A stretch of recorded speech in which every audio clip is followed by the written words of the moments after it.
With you. I'm glad you could join us here for our December show. Coming to you a little bit later. Had the schedules change a little bit with the volleyball run, and of course we'll talk about that later on in the show. But especially grateful to everyone for joining us here this week. All the student athletes, with it kind of being a strange time scheduling wise, finals and all that, getting ready for break. But we will start out with women's basketball, and we are joined by head coach Amanda Johnson, freshman Ellie Gess, and thank you both for being here today. Thanks for having us. And Coach, for you, it's been a tough start just on the health front. A lot of players missing some time. And I guess just how have you kind of kept the team positive, dealt with that, made some of the adjustments to your lineup as you've dealt with a little bit of a different plan than you maybe expected at the beginning of the year? Yeah, we've had a couple injuries. It's just kind of one of those things that it's not in our control. It is tough as a coach because, losing some really good players, it does affect the dynamic of the team and your starting lineup. And as Kira was out with ACL, she was, our senior leader. But then it's just an opportunity for the younger kids to step up, other leaders in the court. So that's kind of what we talked to the girls, is that it's, on them. Like, we want to see who's going to lead with the injuries. And, just staying positive with the girls. Injuries are going to happen. Every team has to deal with something. So just kind of, who's going to step up. And we just kind of stress that with whether you're a freshman, junior, sophomore, it doesn't matter. We just want some people to step up with the injuries that have been happening. You mentioned the freshmen. You had a pretty big freshman class coming in. Ellie certainly one of those. And they've gotten some extended minutes now with some of the openings. How have you felt they've responded to that role? Good. And Ellie in particular, we were kind of expecting her to come in and get some good minutes, and she's proved to us that, she is working hard in practice, improving on the court. It's also playing over. She's been producing. She's our second leading scorer right now. And not only can she score, she can play defense, and that's one thing that we really like from her. And then the other freshmen, in particular right now, they're going to have to step up with the injuries that we have been having, and they do. It's one of those things where some games they'll play a lot, some games they won't, but Ellie in particular has been consistent for us, and that's what we want from her for the rest of the season.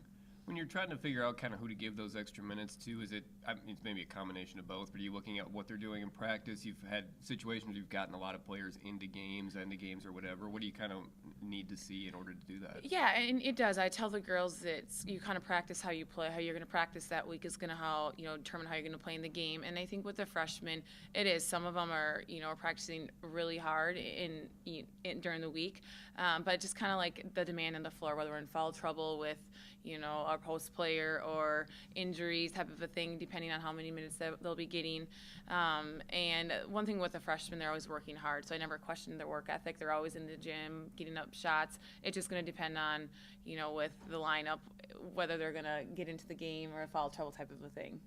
And Ellie, for you, I mentioned the big freshman class that the team has had. Has that kind of helped you this year, being with a lot of players in the same position that you are? Yeah, it has. I mean, we all have each other's backs, and we always hang out together, so we have a lot of support for each other. So. And as you've gone into the starting lineup, kind of taking on a pretty big scoring role on this team, what have you, Anna Schmidt getting off to the very good start, what have you kind of learned from watching her and being able to play off her in the backcourt?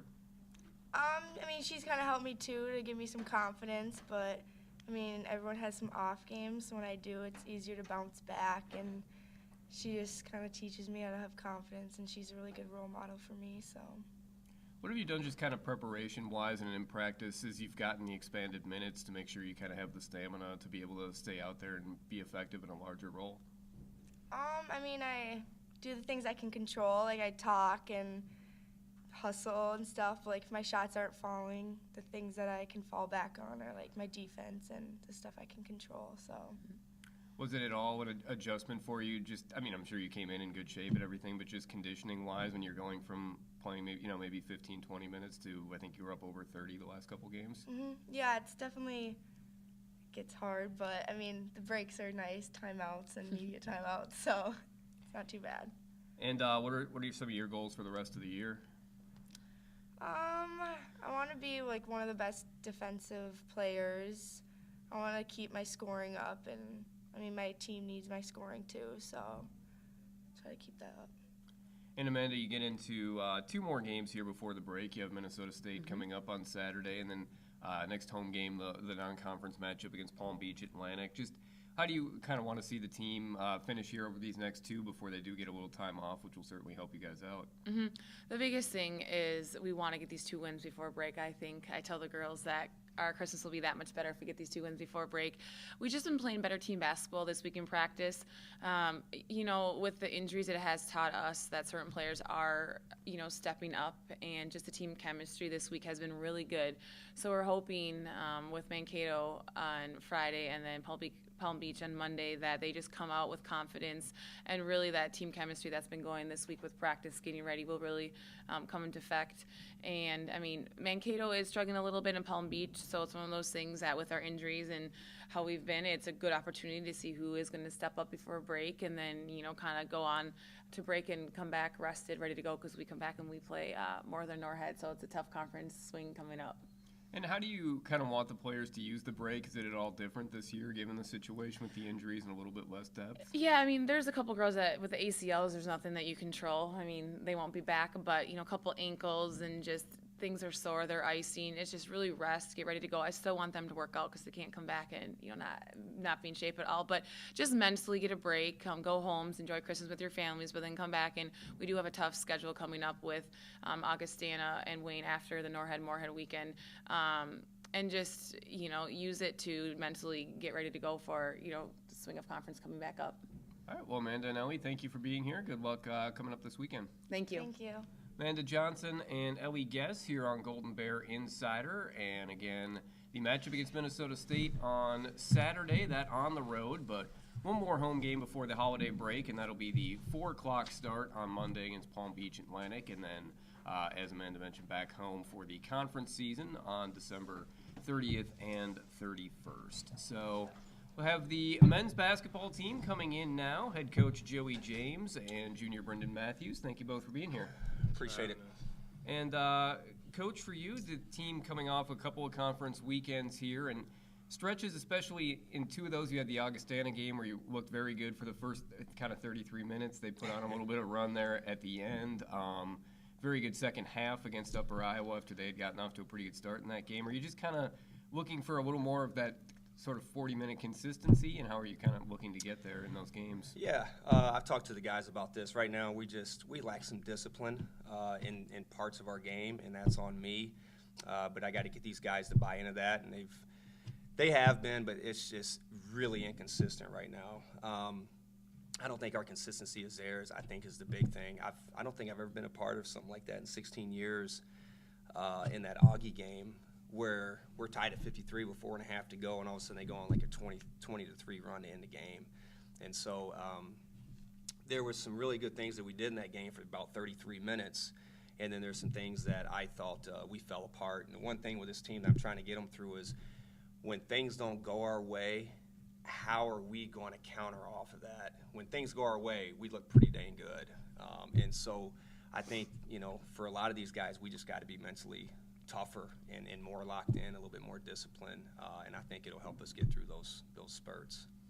You've been using some different starting lineup combinations, kind of switching around the rotation a little bit. Are you starting to get comfortable with some groups you have out there on the floor? Yeah, I don't really. It doesn't really bother me who starts. Right now, we're just trying to find some of the right pieces, and a lot of it is just matchups of who we're going against. When we start. Our big kids at the 4 and 5, like when we had Cody and Ted against Augustana, well, that's because they had 2 centers also that we matched up well with. But then you look at Winona and Upper Iowa and those schools, and Wayne, they got 4 guards out there. So we're trying to adjust in some different areas just because of defensive purposes and things like that. So you'll see a different lineup this Saturday. We won't have the same lineup as last Saturday for sure. Just a few adjustments there, but we're also dealing with some injuries with a couple guys, and we got a few right now that are not 100%. We got one that's getting closer, so we got a roster that's not huge, so we can't afford to have any injuries. Bryndan right here has certainly been one of the constants for you guys, and as you've kind of balanced, I'm sure you can get a steady performance out of him every night. You obviously want to have the balanced offense too. What's kind of your ideal usage for Bryndan within a game? He's our best player. I asked Bryndan to do everything, and he knows that. Someone that I rely heavily on, someone that I trust out on the floor. I mean, he's our leading scorer, our leading rebounder. He leads us in steals. He guards the best player on the other team. That's asking a ton. And, you know, I would run him for 40 minutes if I could. He's close, but you can see he gets tired out there. But I'm actually going to move him. I'm moving him over to the point guard at times this Saturday, and just put the ball in our best player's hands and allow him to be creative. Obviously, he's going to have to continue to score for us, but I think he's going to be able to create shots for other guys too. So, looking forward to seeing how he handles that. And Bryndan, as you've gone into this year here, your junior season, and you've certainly been all-around player throughout your first 2 years with the scoring and the rebounding and all that. Was there anything specific you kind of looked to add to your game going into this season? Yeah, it was mostly just taking care of the ball, trying to limit my turnovers, trying to get the ball in the right people's hands, trying to get my assists up. My first 2 years, I think I averaged like 2 assists maybe a game, and this year it's like a little over 3. So I've just been trying to get my teammates involved more. And I'm trying to become a leader each game. I don't know, it takes a lot of practice for me, but that's a couple of my goals for this year. Is the leader thing just kind of a personality thing, maybe being a little more vocal, things like that? Yeah, that's just, I mean, I talk a lot, like, in the locker room, but, like, out on the court, it's just not my personality to be, like, that rah-rah guy. So I got to try to work on it, listen to my coaches, and just try to become a better leader since I'm an upperclassman now. You talk about trying to bring your assists up, and then Joey mentioned you're going to be getting some time in that point guard role. How do you kind of work to balance that? I mean, I played point guard in high school, so I know how to play it. I mean, I've been playing the 2, 2, and 3 these past couple years, but I don't think the transition should be too hard. I feel like if I can get into the paint, kick it out to people, and they knock down shots, it should be more of fluid offense maybe, and we could score more points, and then gotta play defense too.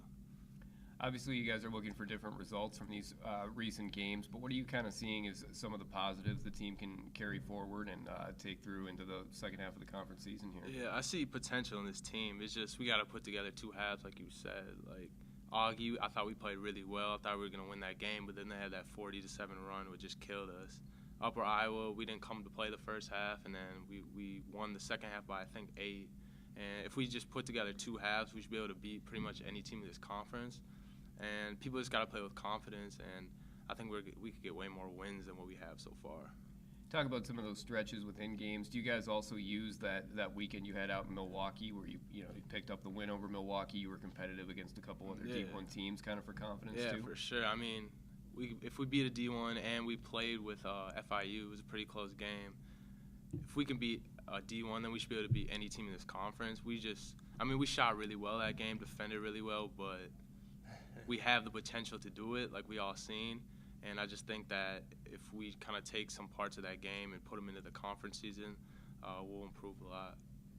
And Joey, for you, the team taking on Minnesota State here coming up on Saturday, what's sort of been the focus in practice? You get just the one opponent this weekend as you lead up to that game. Yep, we've worked on some of the stuff that they do, obviously, and we'll continue to do it again today and tomorrow leading up to Saturday's game. But again, I always think it's about the way we play and who we are. And right now, we're still trying to create our identity for this team. I harp on our defense. We show spurts where we do a pretty good job, and then we don't follow a scouting report like we should. We don't communicate on the floor sometimes like we should, and so that's somewhere we got to continue to get better at. And then offensively, I told these guys, our guards have got to start stepping up, making some shots. I mean, we're shooting more shots than our opponents in our conference, but we're not making them. The ball's just not going in. I mean, we're missing stuff at the rim. And then so sometimes when you start seeing that and then your defense ain't as good, the result's usually going to end up not winning that game. So we just got to continue to stay confident, continue to stay disciplined, and just get better. Just got to find a way to get better. This team can do it. This team can do it. I believe in them. But they're the ones that's got to go out there and make the plays. All right, well, thank you both for being here. Good luck on Saturday. Appreciate it. Joey James and Bryndan Matthews here on Golden Bear Insider basketball team. Like we said, with the women's team playing Minnesota State on Saturday and then December 30th and 31st back home in the conference season. So For the first time year, we're going to talk a little bit of track and field here coming up, with the track team having their first meet of the indoor season this past weekend, and joined by a couple of the seniors, Johanson and Wakpor Ighovojah. Thank you both for being here today. Thank you for having us. Appreciate it. And for the most part, just kind of ask general questions for both of you. I guess I'll start with a couple individual ones here. But Josh, for you, you've kind of got a new event you're doing here this year. Did the heptathlon and that first meet, been mostly focused as a jumper throughout your previous years in the program. How did you kind of decide to get into the heptathlon this year? Yeah, I mean, for me, I tried it back in my sophomore year. It's kind of a position where I felt like I could do more for the team, and you know, I've dealt with a little bit of a back injury throughout my career, and just getting back into it, you know, feels good, and it's something where I want to be, and I think I can succeed at. And you know, I guess at this point, it's really just about like putting the time in to get to where I want to be. So you'd have the comfort level in the jumps, I'm sure, from your previous experience. How do you kind of catch the other events up to what you're doing on the jumping side? Yeah, I mean, it's definitely, you definitely can't slack off on the jumps at this point as well, you know, because you do so many events and it starts to chip away from what you already know. So it's really just about practice time and commitment you have to the other events to really, you know, boost your confidence level and your performance overall in that. Wakpor, you have experience as a multi-event athlete. What would your kind of advice be to Josh or someone who's taken up that event? I mean, one thing would just be like to not get frustrated, to just always kind of like keep an open mind, and just to like stay focused. As with being a multi, there's always very like long practices, you know, where the first one's here, or the last one's to leave. So just take positives out of every single day, stay focused, write big goals for yourself so that you have something to look forward to each day. You know, after practicing, ask yourself like, did I get better today? Am I closer to my goal? So that'd be my biggest thing. And Wakpor, for you, you competed in the 800 and the shot put in that first meet. What are kind of your plans for the season going forward? So the high point last year was definitely making it to a national meet. So I think that was necessary to happen this year because it's just opened up huge goals. So this year it's definitely to go back to a national meet and get on the podium spot. So my goals for this year is to definitely, we're doing a multi now a few weeks into January, but to definitely try and qualify early and solidify our spot, and then just keep fine-tuning and getting ready for another national meet, hopefully. And for both of you, you get the first meet out of the way, you know, for both the team and for you guys individually. Were you pretty happy with the results, the way things went? Yeah, I mean, I guess I'll take this one right away. You know, for me, and I think I can vouch for Waka here too, but I think the best thing, you know, we have a great group of like distance athletes coming back. You know, you get guys like Ben Allen and Caleb Trudeau.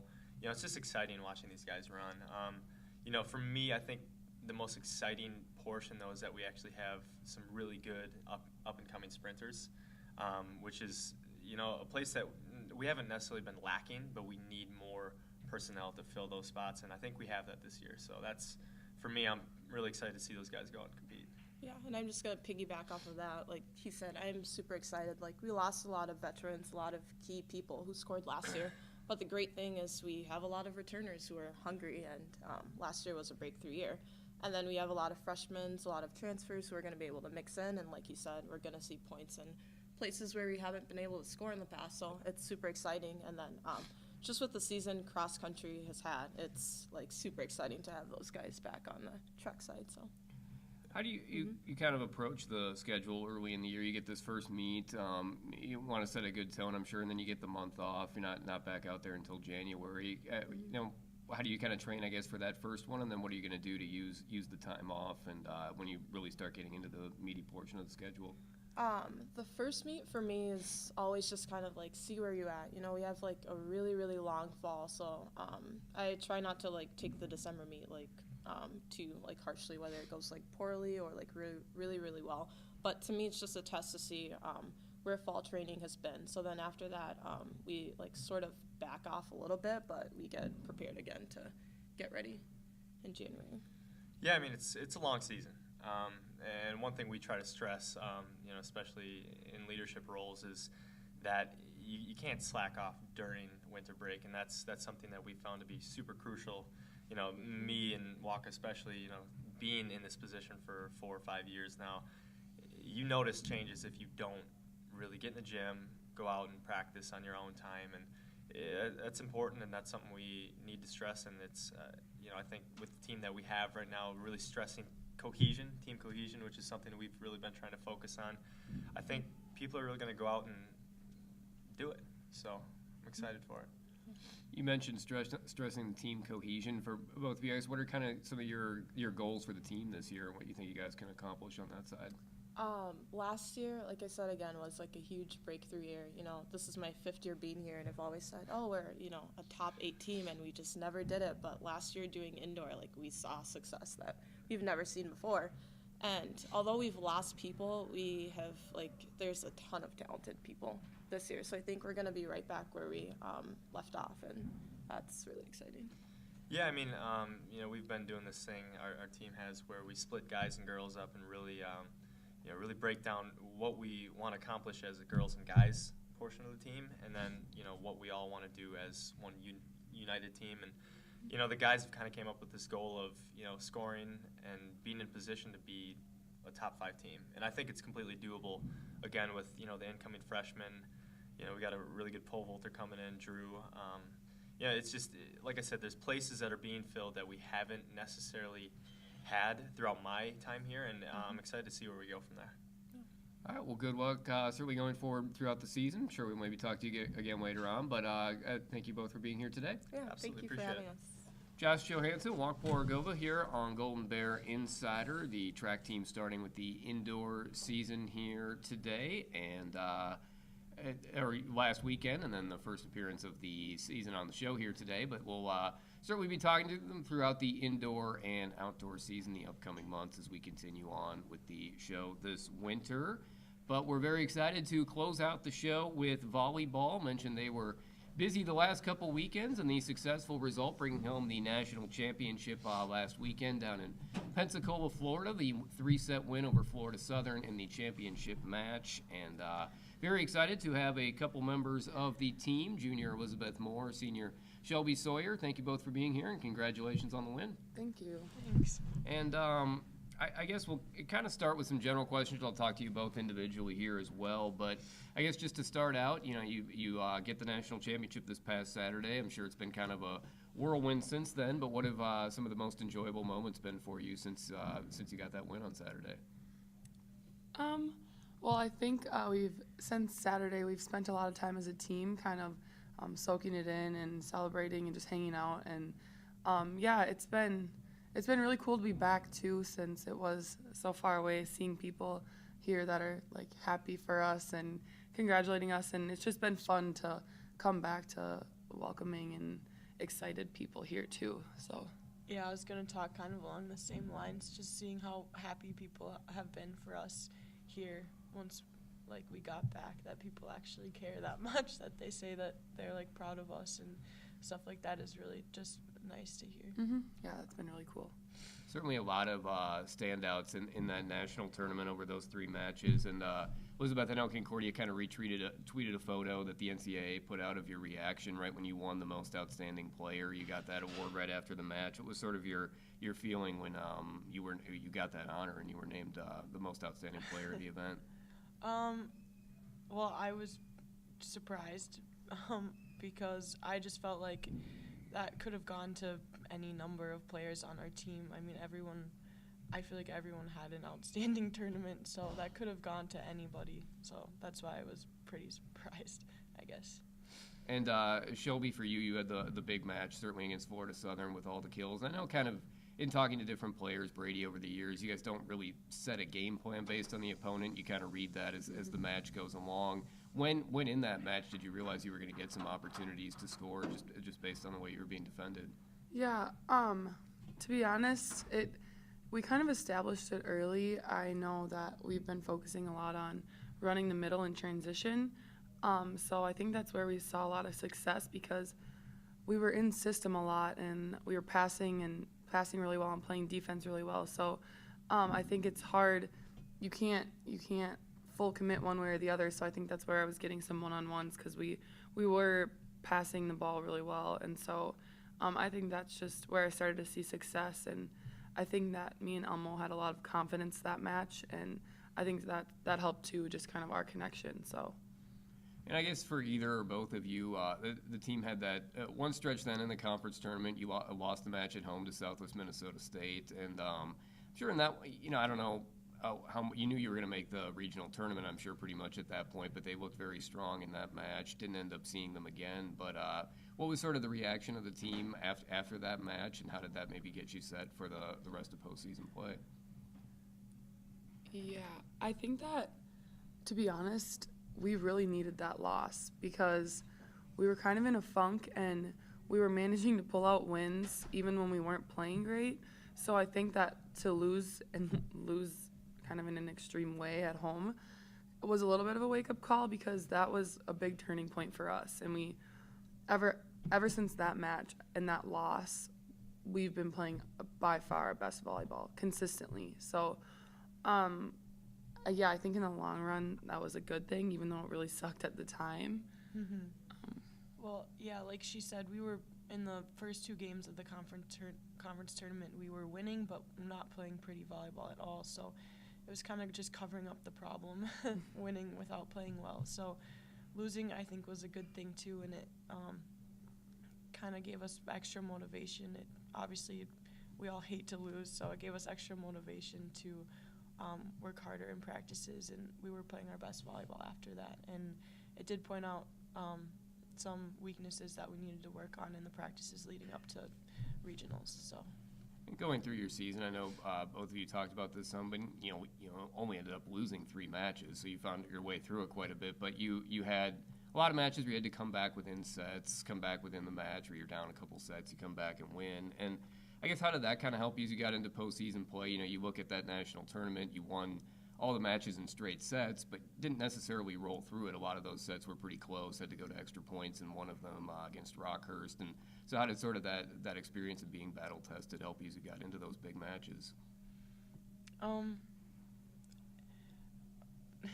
to go? Yeah, I think that was kind of like part of our mojo all year, which is weird that we had so much success. But in the postseason, I think that also helped us a lot because even when we were down in those sets that were really close, it never felt stressful because we're so used to just fighting back from behind, and we were kind of conditioned to realize that it's not over till it's over. So even when we were down, I think that kind of going through that this season helped us a lot in the postseason, finish out sets and not let matches slip away, I guess. So I think it was a good thing for us. It was kind of odd, but it was good, and it turned out in our favor. So yeah, I would agree that it earlier on in the season, maybe we would have let some of those sets slip and just be looking forward into the next set. But because we know that we can come back like that, we play 1 point at a time, which is what Brady always stresses. You can't get a lead back with one swing. You have to chip away at the other team. I think that did really help us in the national tournament to be able to close out a set. Yeah, I'm sure the winning helps with this to some extent too, but with this program, you always have, and both of you went through this, where you have players that aren't necessarily playing a lot, that are very talented, probably could be playing some other places. And I'm sure, as a competitor, when you're in that situation, you do want to get out there whenever possible. But what is it about this program that, you can have those players that maybe aren't playing as much, but they stay ready, they stay positive and kind of supportive of their teammates, even if they're not necessarily getting the playing time? Yeah, I mean, we stress having the whole team buy into our team concept and what the coaches are preaching to us every day. And it just says a lot about the coaches that they're able to recruit those kind of players that come in and are willing to compete, but at the same time know that they may have to wait a little for to see the court at all. But it says a lot about the coaches, I think, more than anything.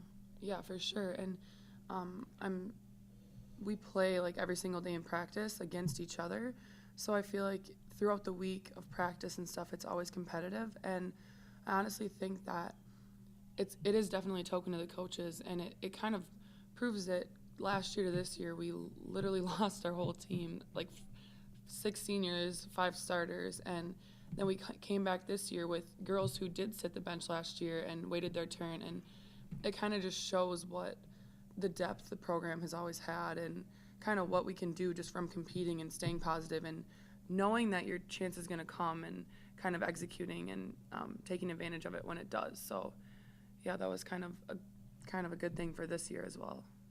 And Elizabeth, for you, the first 2 years here, you weren't necessarily playing all the time, but I do remember, Brady would kind of make it a point to get you into a lot of matches, whether in a serving role or he'd have you out there as a setter for a set or something like that. How much did that help you as you went into this year, if you had at least gotten out onto the court and had a decent amount of in-match experience? It was definitely helpful that he would do that, when I was an underclassman, kind of, because it is different playing in a match than a practice.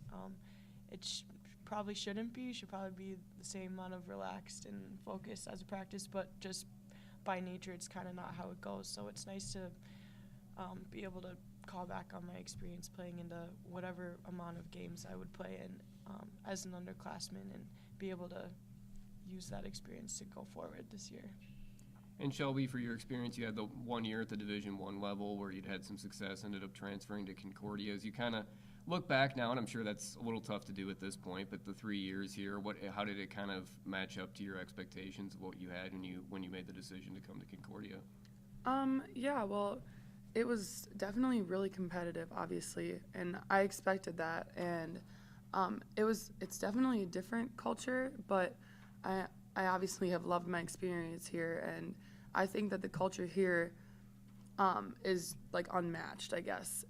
In my freshman year, it's just different because it just feels more relaxed. And but like I said, it's super competitive, but at the same time, the coaches treat you like you're an adult, and they respect you, and obviously we respect them so much. So I think that they've built a good culture here that is competitive, and the girls respect what they have to say, but at the same time, girls respond well to the atmosphere here. And so I actually, coming in, I didn't know what to expect in that aspect. So I think that it's been just an unbelievable experience playing here for 3 years, and the sport is just fun here. It's competitive, it's good relationship with your coaches, and it's been really fun.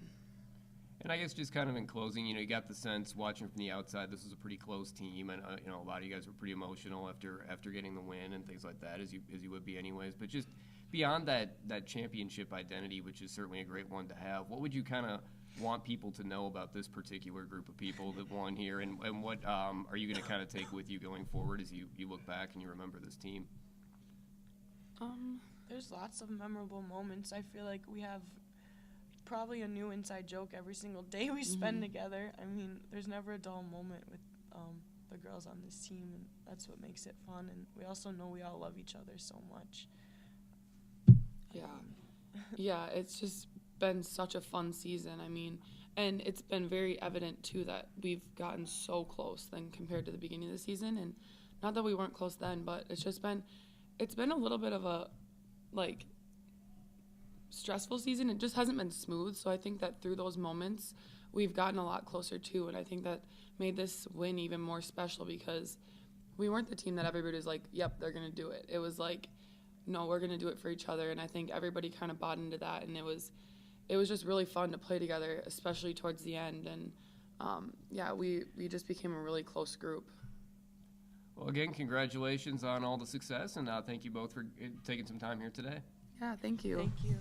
Elizabeth Mohr and Shelby Seurer on Golden Bear Insider, coming off the national championship season for the volleyball team, and the win last weekend in the national tournament down in Florida. So that'll do it for this month's edition of the show. We will continue on throughout the next few months here, as we'll be back in January at some point after the holidays. I'm sure into basketball at that point as well, and the track season also. So we'll post that up on the website with cspbears.com before we do the next edition of the show, but certainly want to thank all of the guests for joining us here again today. And until next time, this is Dan Flanagan. You've been watching Golden Bear Insider.